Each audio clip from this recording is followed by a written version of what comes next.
முதல்வராக பதவி ஏற்கும்போது பார்த்தீங்கன்னா, நான் அமரப்போகிற அந்த முதல்வர் நாற்காலி 4 கால்கள் இருக்குன்னா, அதில் ஒரு கால் வந்து பட்டுக்கோட்டை கல்யாண சுந்தரமுடைய சொன்னார்.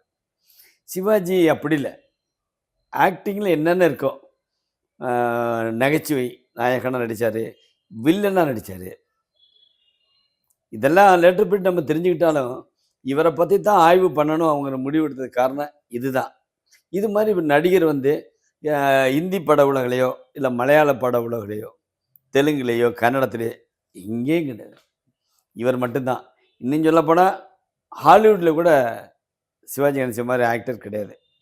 ஏன்னா, இப்போ மார்லன் பிராண்டோ, ஆல் பாசினோ இவங்கலாம் வந்து மெத்தட் ஆக்டிங் அப்படிங்கிற ஒரு வெஸ்டர்ன் இது ஆக்டிங் ரூல்ஸ் தான் ஃபாலோ பண்ணாங்க.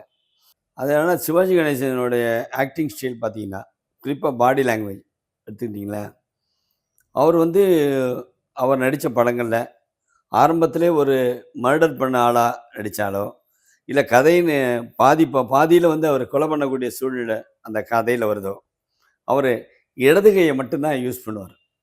அந்த படம் முழுதும். அத நீங்க பார்த்தீங்கன்னா தான் தெரியும். பாடி லாங்குவேஜ்ல. ரைட் ஹேண்ட எந்த கட்டத்திலயும் எடுக்க மாட்டார். அத அப்படி ஞாபகம் வச்சு நடிக்கிறது ஒரு சாதாரண விஷயமா? சொல்லுங்க. அந்த மாரி. நிக்கும்போது ஒரு புலவரா இருந்தாருன்னா, அவர் வந்து ரைட் ஹேண்ட வச்சு நிப்பாரு. ஒரு மன்னரா இருந்தா இடது கால வச்சு நிப்பாட்டுவாரு. நிப்பார். நிக்கிற ஸ்டைலே.